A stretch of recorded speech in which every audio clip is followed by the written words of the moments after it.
If you are trying to make any kind of meaningful, effective change in your life, you've come to the right place. Hey, everybody. Good day, ladies and gents. Welcome back to part two of We're Talking Shift. This is part two of last week's show. We talked about minding your mind and developing mental strength and stability. So make sure, if you didn't listen to last week, stop right now, go back, listen to part one, and then come back on over and listen to part two that we are going to dive into right now. Another tip for mental strength is to cultivate the discipline to pause and think before you act. And that sometimes takes a lot of discipline. You make everything sound so easy, Loree. And really, it is the way that you're giving us all these tools and techniques. I'm glad to hear you acknowledge that maybe this step isn't the most easy. No, so I mean, it's not, especially if it's been your habitual way of being for a long Right. time. It's hard. Those are habits are not always easy to change. You can change them if you want to badly enough, but it's not like you just snap your fingers and go, I'm not going to do that anymore. It usually takes some work, right? But I think that again, the inability to manage things like anger and frustration and those kinds of negative emotions, it's a sign that we have a little bit of emotional immaturity maybe going on, and we got to check that and figure out, how am I not maybe adulting? And how could I up level that aspect of myself a little bit? Mentally strong people do not fly off the handle about anything that irritates them, even if it's justified. I mean, sometimes being really upset or pissed at somebody is justified, but that doesn't mean that it gives you license to, be out of control. Mm, right. Even You know, if we really, really think they deserve it, or we really, really think we have a mm, reason to. right. It's Yeah, easy to and that's it's that's a easy to tough one convince too. yourself of that, right? Yeah, I mean, we could easily talk ourselves into, I mean, if you think that you have to be, like the police of the world and make sure somebody knows that they've screwed up and put them in their place or teach them a lesson. That's no, no.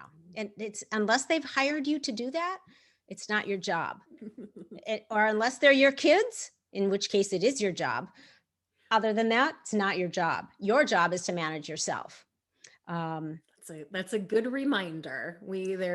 Most of us believe there's someone whose job it is to do that, and it certainly isn't us. So yeah, good yeah, yeah. reminder, Loree.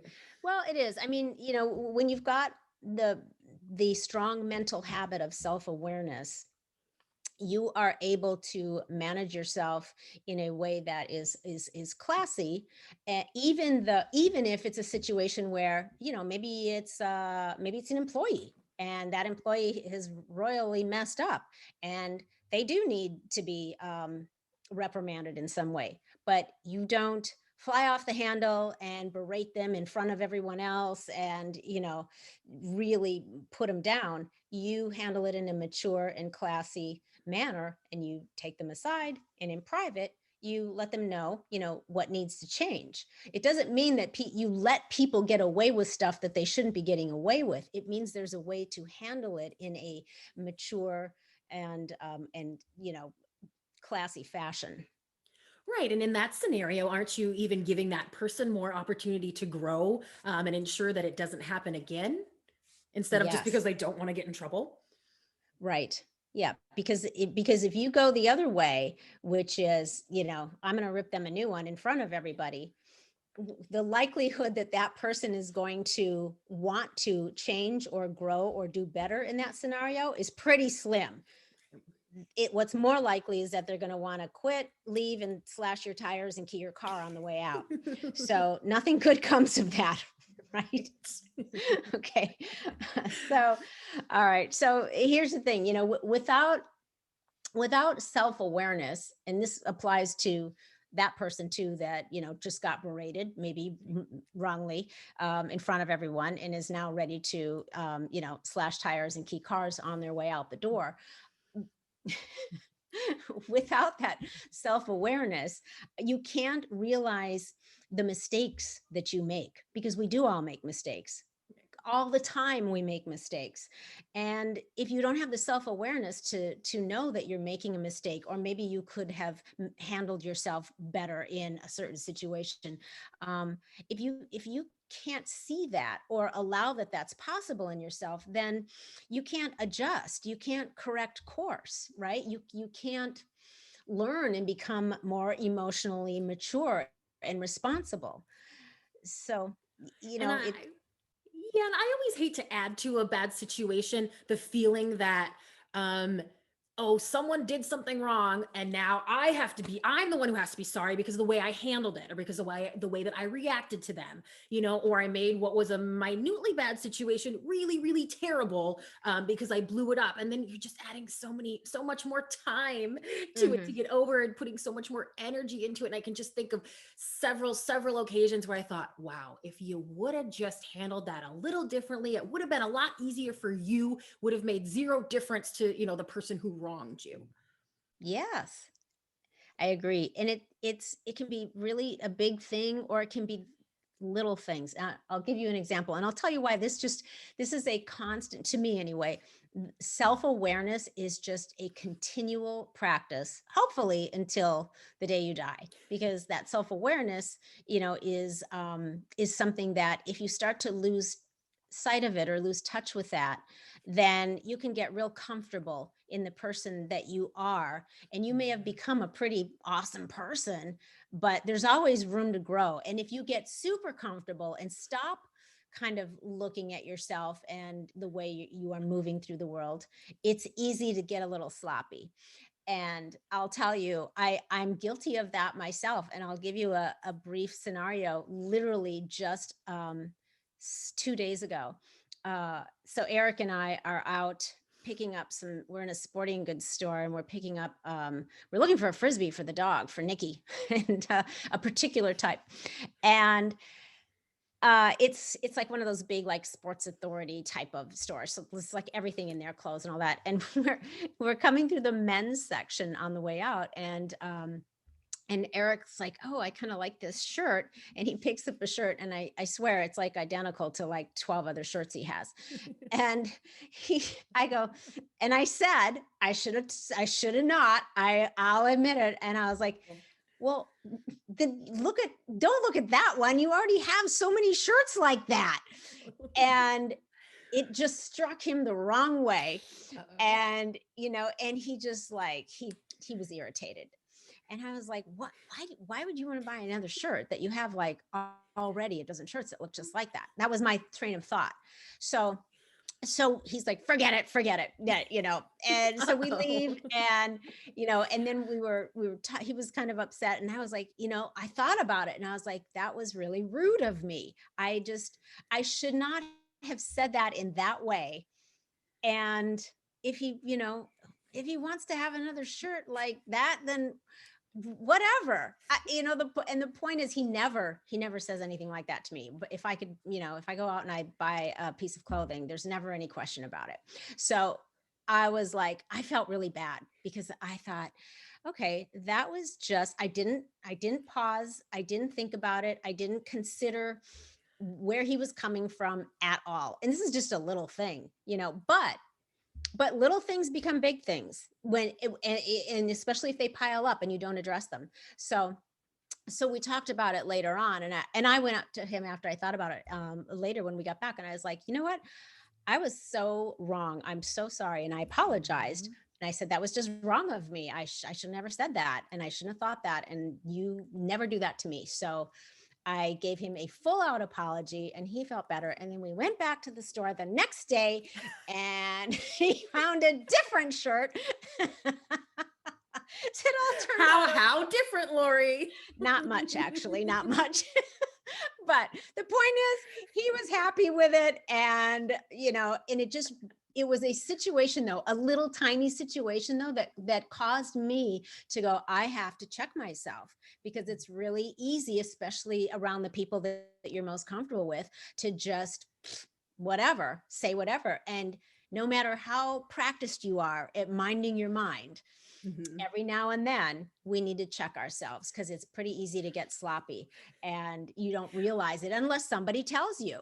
And, and I got told. I was like, that was wrong of me. I need to apologize. So, Well, anyway, that's one of the many reasons that everyone loves you, Loree, is you're not just spewing this out to all of us, for your own good. You are really practicing what you preach and taking your own advice. And I have a lot of respect for that. well, thank you. Yeah, even when it stings a little, I'm like, damn, I've still got so much freaking work to do. But that's okay. We got to do something while we're here. We might as well work on ourselves, right? Yes. So, all right. The other thing that you can do on the topic of this, and taking responsibility for yourself and the things you say and your actions, is if you really really want to become more self-aware, and you're kind of scratching your head because you think you've really got it all together. Another thing, if you're brave enough, you can do is you can ask some of your besties or some family members, people that know you well. You can say, hey, is there anything about my personality to that you think is like a negative characteristic, or something that I do a lot that you find in some way difficult to deal with or be around, or whatever. The point is, if you have the balls, you can ask the people around you, but you're going to have to give them permission to be honest without any backlash. I mean, if somebody you think thinks if you think that they think you are just all that, and then you get four people out of your circle of maybe 10 that you asked a question, and you get five saying, well, you kind of have this one habit of fill in the Yeah. blank, and you're like, oh, that's something that you need to think about, perhaps work on yourself, but you have to not make them feel guilty for being honest. If you're going to ask the question, then don't get mad when you get an honest response. Yeah, and I think when you're choosing that person, right, thinking about who really has your best interest at heart, who Yeah. wants to help you grow versus who's going to take the opportunity to be like, oh, I feel crappy about myself today. And Lori just asked me what I don't like about her. So deflection time, you know. Right. Right. So, yes, be judicious with the people that you choose to ask that question, should you decide to.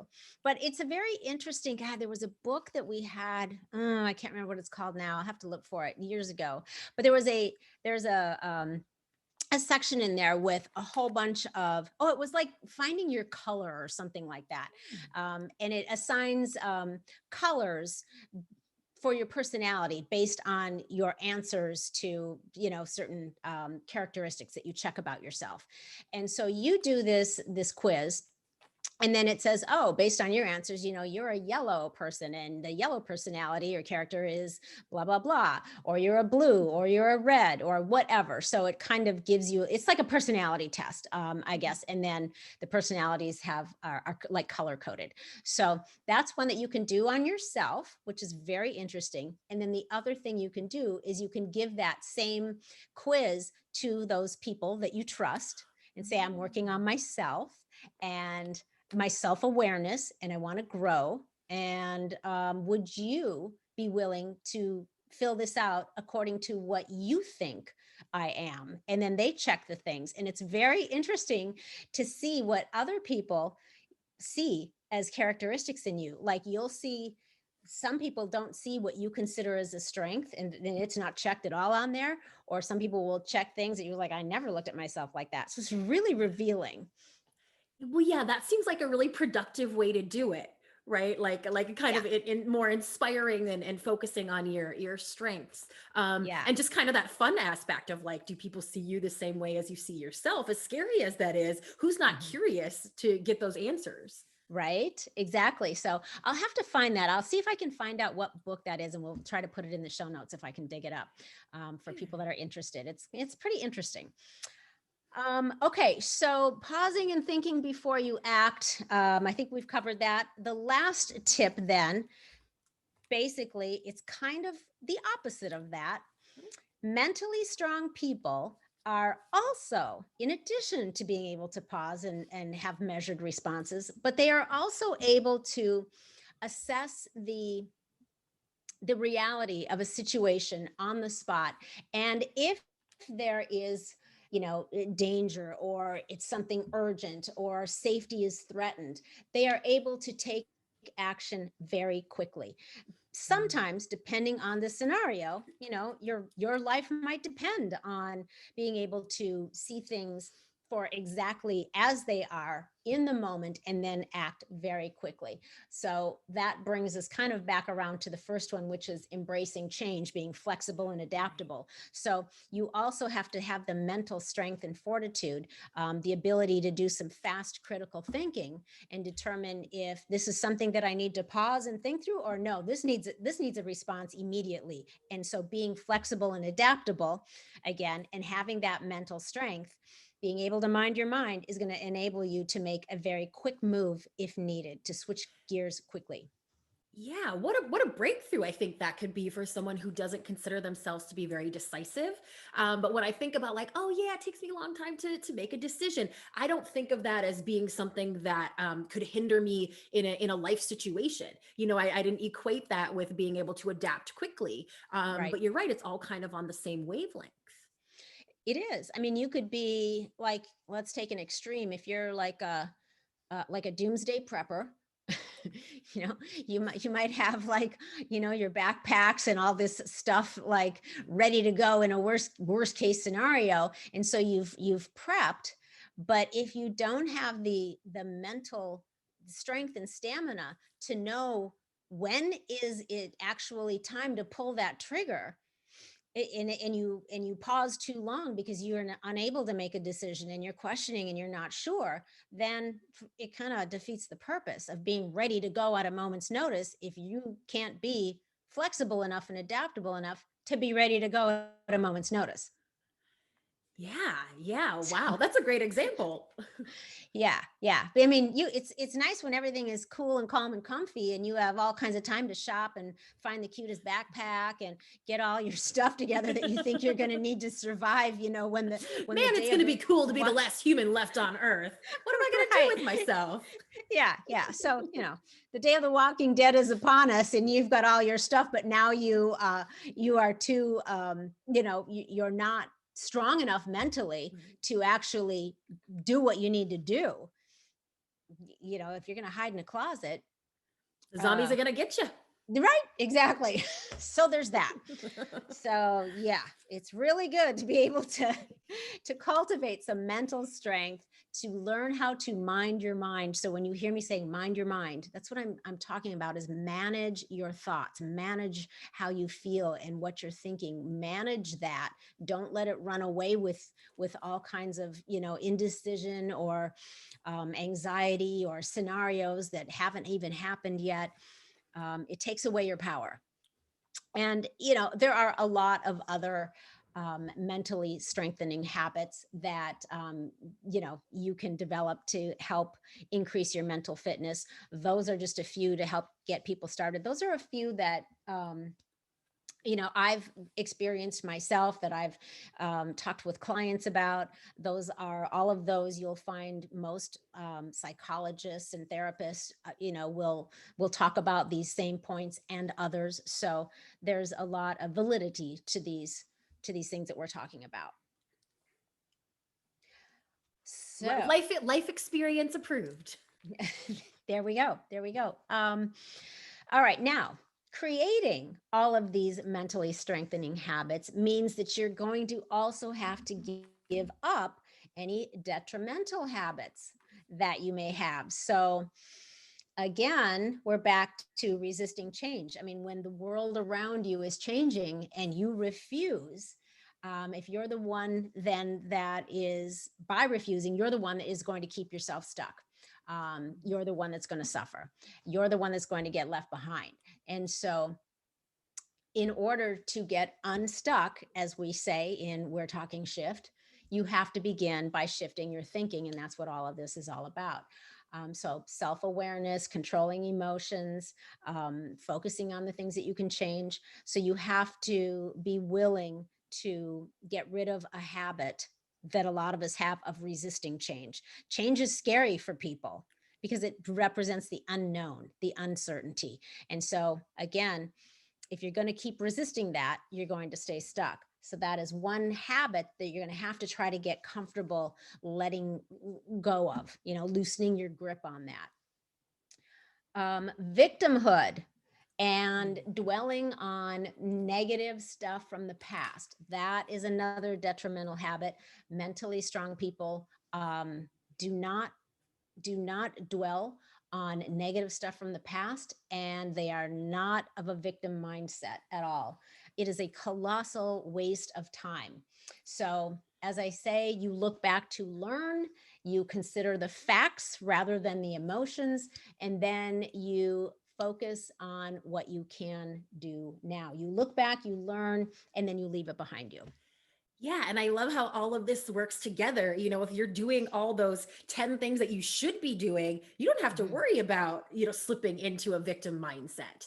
Yeah. It's not possible if you're doing all the other proactive things to mind your mind. Exactly.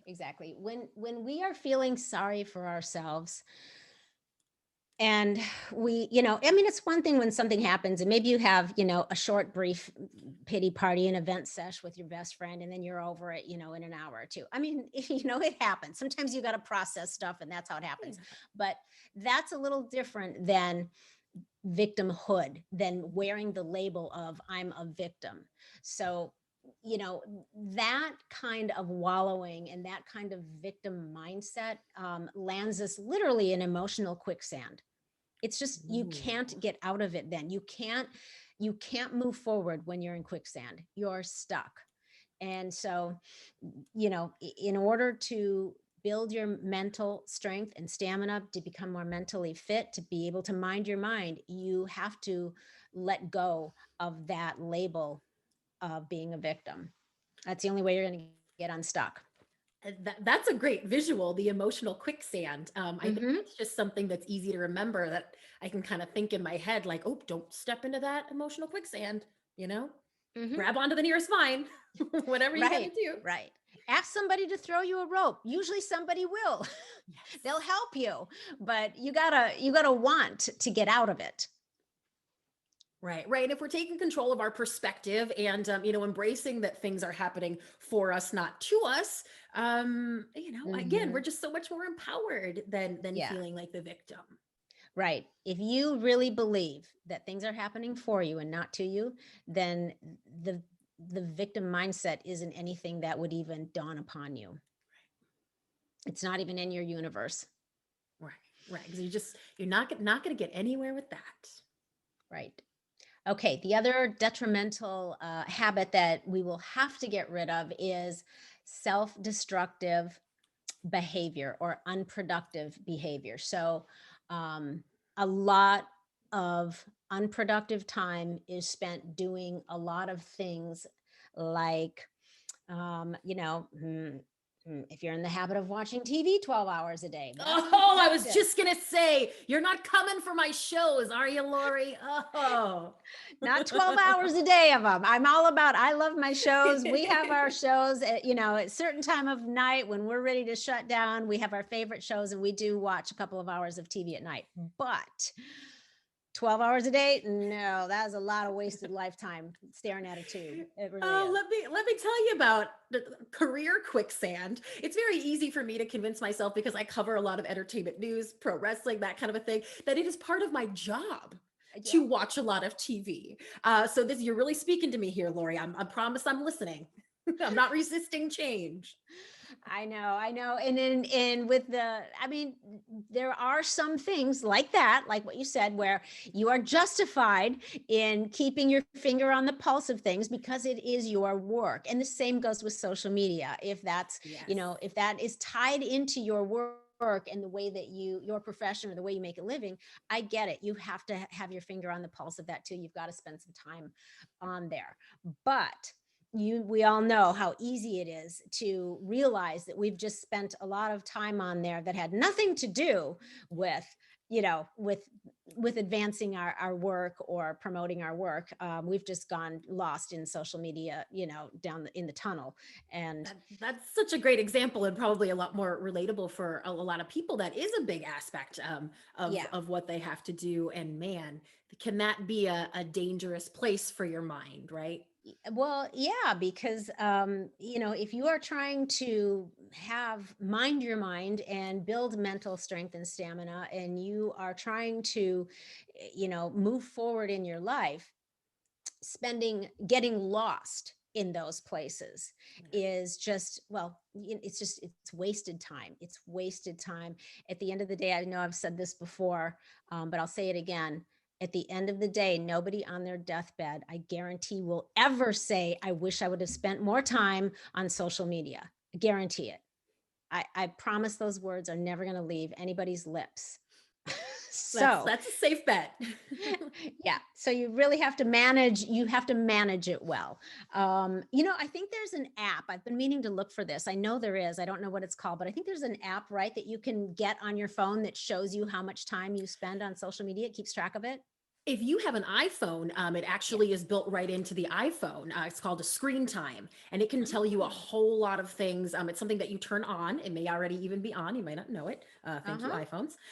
But Mm. yeah, and there's a lot of very revealing metrics in there. I suggest people take a look at that if they're wondering how they really spend their time. Yeah, that's a good idea. I didn't even know that. I have an iPhone, and you know, if I can text and get emails and do a couple of things, all of the other 5,000 things it can do, I'm completely unaware of. So I'll have to look for that.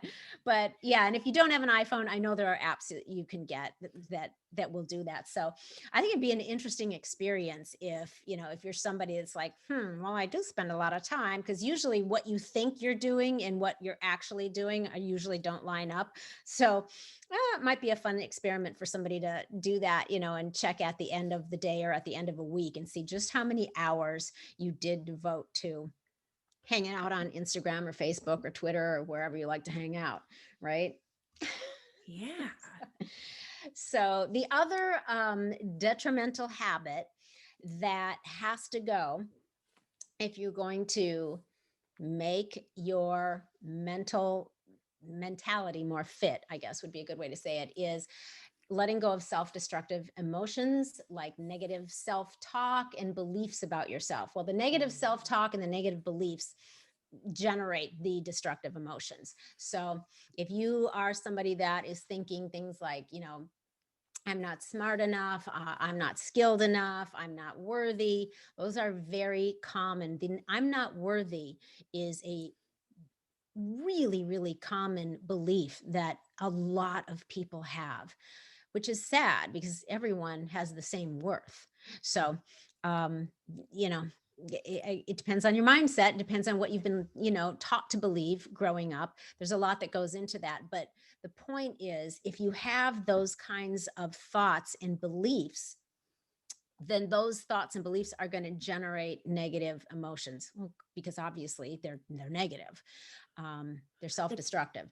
So those kinds of habits, that habitual way of thinking, you're going to need to replace that with self-empowering, positive beliefs in order to, you know, give yourself the fuel you need Right. to want to learn how to become mentally stronger.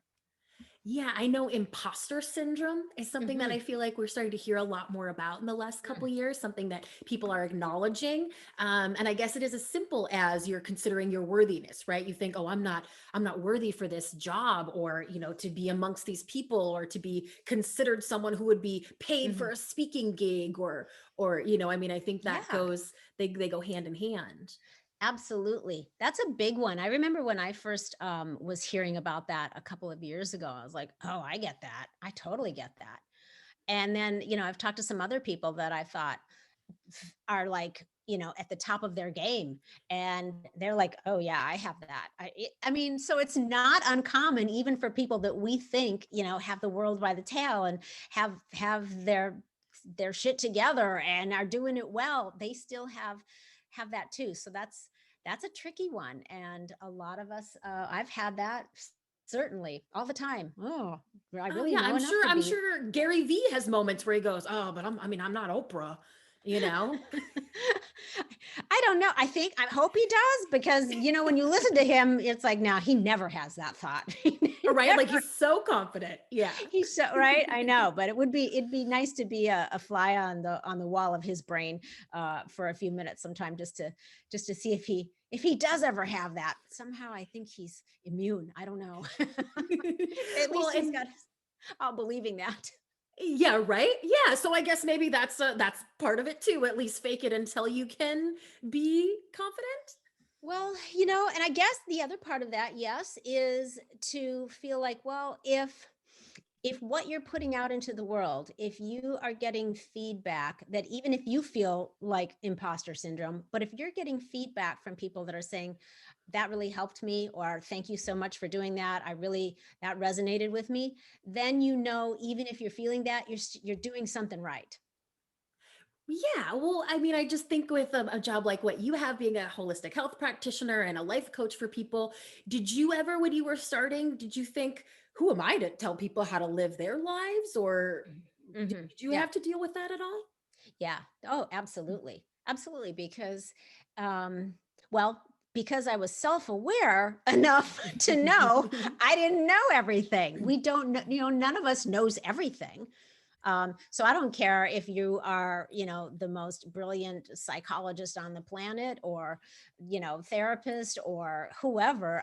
None of us knows everything, and none of us can be prepared for every personality and situation that may come upon us, and and know what the right thing to do is, or what the right Right. advice is, or what the right guidance is. So, um, if you kind of keep that in mind, and you feel like, as long as my goal is to be helpful and to do no harm, and to just Mhm.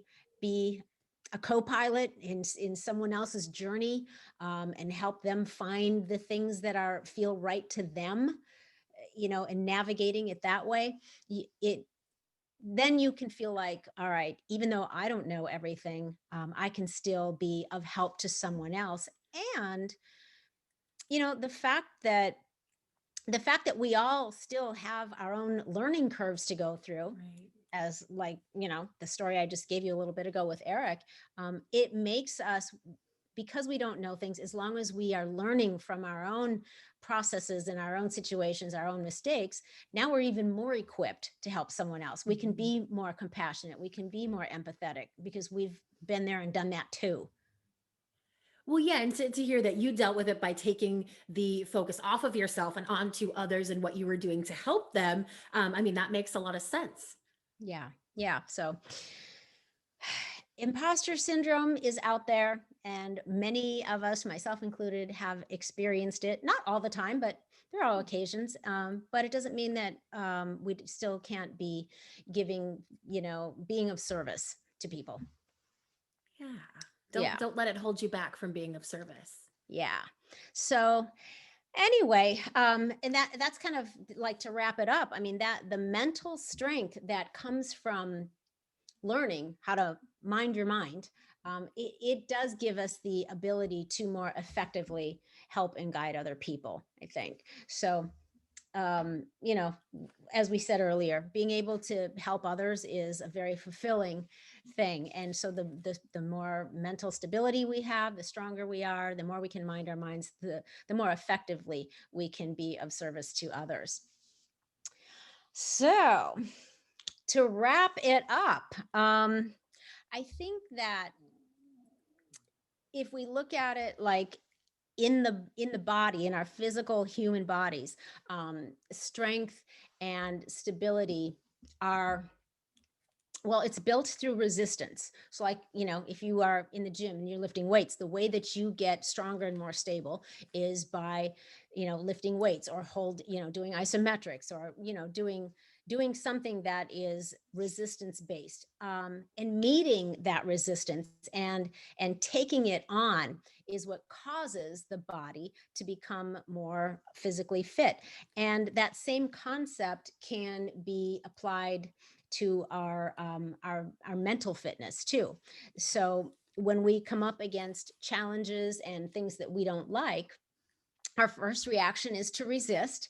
And so, what we decide, though, if you just take that pause and remember what we decide to think about that thing that we're resistance, and what we decide the meaning is, what we decide to do about it is key. If we shrink away, we don't become mentally stronger. We become less, and then we suffer more.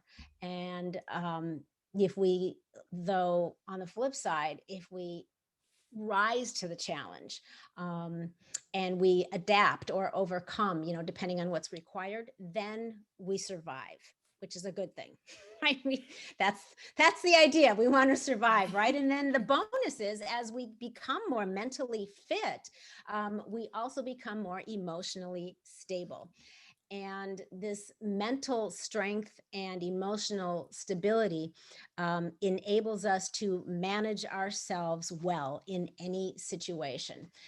So, minding your mind, everyone, takes a lot of practice. It's literally like a lifetime of practice. And maybe we should acknowledge our progress in the same way that we would if we were getting, mentally stronger, or if we were focused on losing weight. If you go down a size, you want to show off those new jeans, right? I suppose there's an aspect too of thinking like, hey, I've come a long way. That situation that just went down, I handled that really well because of the work that I've put in minding my mind. Yes, acknowledge it. Acknowledge what you've learned and how you've grown and how you're managing yourself well. That's really important too, is to acknowledge your growth and your progress. It's and then it's something that too, if you're able to acknowledge that in other people as well. The more you see it in yourself and the more you acknowledge it in yourself, the easier it is for you to recognize it in other people and support them and acknowledge their progress too. And that gives them momentum and inspires them. So it's really contagious, I guess you could say. It's a good contagion too. So we need a lot more of that right now. That's right. This isn't a shift just for us, but for everybody around us. Exactly. So anyway, I think that brings us to a close. I think that if everyone gives this stuff some good thought, hopefully it will help you learn how to build your mental strength and stamina and mind your mind. If you would like some help, you know that you can always head on over to loreebischoff.com and you can find out what private coaching with me is all about.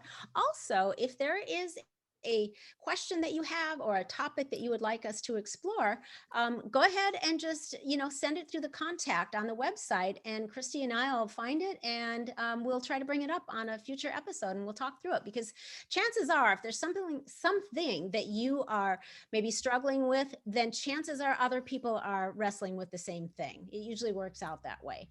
So don't be shy about that, right, Christy? Yes, so we love to help create the good shift around here. So that's a great idea. You guys can hit me up anytime at Christy Reports 2 on social media.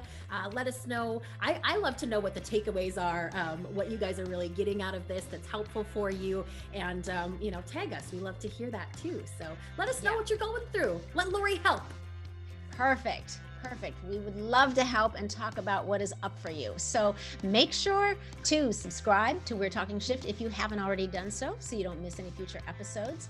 And we would love it if you would give us a 5-star rating and a review. Tell us what you think, and those reviews really help inspire other people to listen to all the good shift being shared here. All right, until next week, stay feisty, my friends. Mind your minds and go make some epic shift happen in your lives. Yes, that goes for you too, Gary Vee.